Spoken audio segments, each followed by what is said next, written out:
Hi అండి.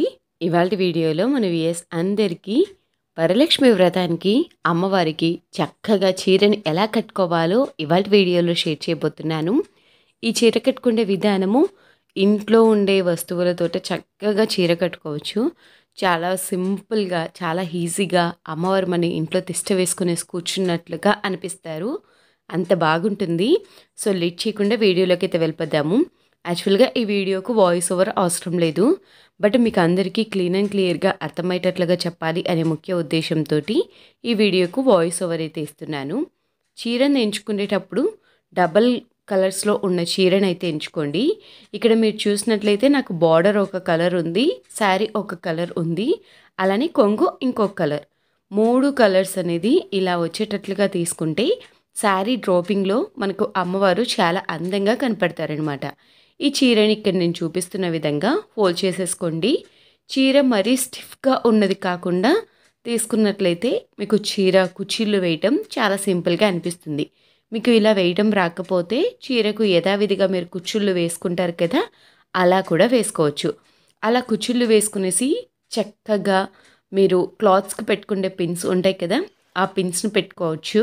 ఆ పిన్స్‌ని పెట్టుకుంటే మళ్ళీ మనం రిమూవ్ చేయడానికి ఈజీగా ఉంటుంది.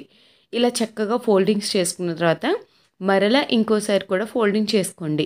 అంటే మీరు పైట చెరుకు ఎంతైతే అమ్మవారికి పడుతుందో అంత రిమూవ్ చేసేసుకునేసి, అంత వదిలిపెట్టుకునేసి చక్కగా మీరు శారీ మొత్తాన్ని ఫోల్డ్ చేసేసుకోవాలి. ఇలా మొత్తాన్ని ఫోల్డ్ చేసేసుకున్న తర్వాత మరలా ఇంకోసారి పిన్స్ పెట్టుకోండి.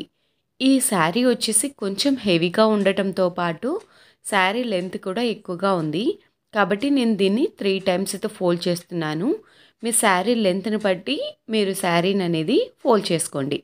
ఇలా చక్కగా ఫోల్డ్ చేసుకునేసి పైన ఉండే కుర్చీలను మొత్తాన్ని నీట్‌గా సర్దుకుంటూ పిన్స్ అనేది పెట్టుకోవాలి. ఇలా చక్కగా పిన్స్ అన్నిటిని పెట్టుకున్న తర్వాత మనకు శారీ అనేది చాలా పర్ఫెక్ట్‌గా ఈ విధంగా అయితే తయారైపోతుంది. ఇప్పుడు చీరకు కొంగును అయితే ఫోల్డింగ్ అయితే చేసుకుందాం. చీర కొంగును ఫోల్డ్ చేసుకోవటానికి ఇలా చిన్న చిన్న ప్లీట్స్ అయినా పెట్టుకోవచ్చు. మీరు పెద్ద ప్లీట్స్ అయినా పెట్టుకోవచ్చు. మీరు చీరకు పైన ఎలా అయితే ప్లీట్స్ పెట్టుకుంటారో అలానే మీకు చక్కగా అమ్మవారైతే వస్తుంది. కాబట్టి మీరు ప్లీట్స్ అనేది చిన్నగా కావాలి అంటే చిన్నగా, పెద్దగా కావాలి అంటే పెద్దగా పెట్టుకోండి. చీరకు పెట్టుకునే ప్లీట్స్‌లోనే అమ్మవారికి అందంగా అనిపిస్తుంది. ఇలా ప్లీట్స్ అన్నిటిని పెట్టుకున్న తర్వాత చక్కగా వీటన్నిటిని అరేంజ్ చేసుకునేసి చీరకు మొత్తానికి ప్లీట్స్ పెట్టుకున్న దగ్గర మొత్తానికి క్లిప్స్ అయితే పెట్టుకోండి. నేను ఇక్కడ కొంచెం ఎక్కువ క్వాంటిటీలోనే క్లిప్స్ పెడుతున్నాను. ఈ చీర కొంచెం హార్డ్‌గా ఉంది, పట్టు శారీ కాబదా, అందుకోసము. పట్టు శారీ హార్డ్‌గా ఉంటుంది కాబట్టి ఇలా పిన్స్ అన్నిటిని పెట్టేసుకునేసి అరేంజ్ చేసుకున్నాను. ఇప్పుడు మనకు చీర మొత్తం రెడీ అయిపోయింది. ఇప్పుడు అమ్మవారికి వెళ్ళి చీర అయితే కట్టడానికి చూద్దాం. ముందుగా ఇక్కడ టేబుల్ పెట్టుకుంటున్నాను. దీంట్లో మనము బియ్యం అయితే పెట్టుకోవాలి గిన్నెలో బియ్యం పెట్టుకొనేసి నేను ఇక్కడ పేపర్స్ అనేది పెట్టుకుంటున్నాను.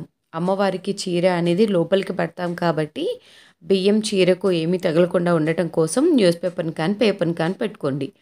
మనం ఇక్కడ కొంగు ఒక విధంగా, కుచ్చిళ్ళు ఒక విధంగా వచ్చేటట్లుగా పెట్టుకున్నాం కదా. నేను ఇప్పుడు కొంగు అంటే ఏవైతే కుచ్చిళ్ళు వస్తాయో ఆ కుచ్చిళ్ళు వచ్చే పార్ట్ను మిడిల్‌కి వచ్చేటట్టుగా, కొంగు వచ్చే పార్ట్ ఉంటుంది కదా, అంటే లోపల సైడ్ పోయే పార్ట్ సైడ్స్‌కి వచ్చేటట్లుగా చూసుకుంటున్నాను. మీరు కావాలి అంటే మిడిల్‌కి వచ్చేటట్లయినా చూసుకోవచ్చు. కావాలి అంటే సైడ్స్‌కి వచ్చేటట్లయినా చూసుకోవచ్చు. ఎలా పెట్టుకున్నా కానీ అమ్మవారు చూడటానికి కొంచెం కళగా ఉండేటట్లుగా పెట్టుకోండి. ఇలా అన్నిటినీ అరేంజ్ చేసుకున్న తర్వాత కుర్చీలన్నిటినీ కూడా నీట్‌గా సెట్ చేసుకోవాలి. కుర్చీలన్నిటినీ ఇలా నీట్‌గా సెట్ చేసుకొనేసి పైన ఒక ప్లేట్ పెట్టేసుకోండి. పైన మనం ప్లేట్ పెట్టుకుంటే కుర్చీలు అటు ఇటు జరగకుండా ఉంటుంది. మనకు అన్‌కన్వీనియంట్ ఫీలింగ్ అనేది లేకుండా ఉంటుంది. మీరు కావాలి అంటే ఇత్తడి బిందె కూడా పెట్టుకోవచ్చు. మీ ఇంట్లో ఇత్తడి బిందె కాకుండా వేరే బిందె ఉన్నా కానీ పెట్టుకోవచ్చు. నా దగ్గర ఇత్తడి బిందె లేదు. అందుకే నేను ఇలా అరేంజ్ చేసుకుంటున్నాను. దానిపైన ఒక డబ్బాను కానీ పెట్టుకొనేసి, కలశం చెంబుని పెట్టుకొనేసి, కలశం చెంబుకు స్టిక్‌ని పెట్టుకోవాలి. అలానే ఇలా జాకెట్ ఫోల్డ్ క్లాత్‌ని అయితే శారీలో వచ్చింది అయితే కరెక్ట్‌గా కలిసిపోతుంది. నా దగ్గర శారీలో వచ్చిన బ్లౌజ్ పీస్ అనేది లేదు. అందుకే వేరే బ్లౌజ్ పీస్‌ని అటాచ్ చేశాను.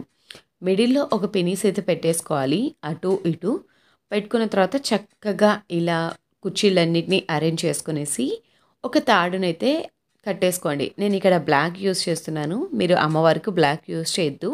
వీడియో కోసం నాకు అన్‌ఎక్స్‌పెక్టెడ్‌గా ఇది ఉండటంతో దీన్ని టై చేశాను. మీరు కావాలి అంటే వడ్డానం కూడా పెట్టుకోవచ్చు. ఇలా చక్కగా అమ్మవారికి కావాల్సిన నగలను, పూల దండలను అన్నిటిని అరేంజ్ చేసుకొనేసి, కుర్చీలన్నిటిని ఒకసారి సెట్ చేసుకొనేసి, కొబ్బరికాయను పెట్టుకోవాలి. అలానే అమ్మవారి ముఖవాన్ని కూడా ఏర్పాటు చేసుకోండి. అమ్మవారి ముఖవాన్ని ఏర్పాటు చేసుకున్న తర్వాత అమ్మవారికి అందాన్నిచ్చేది జడనే కదా! అందుకే చక్కగా అమ్మవారికి జడను, పూలదండను, కమ్మలు వీటన్నిటిని ఏర్పాటు చేసుకోవచ్చు. చాలా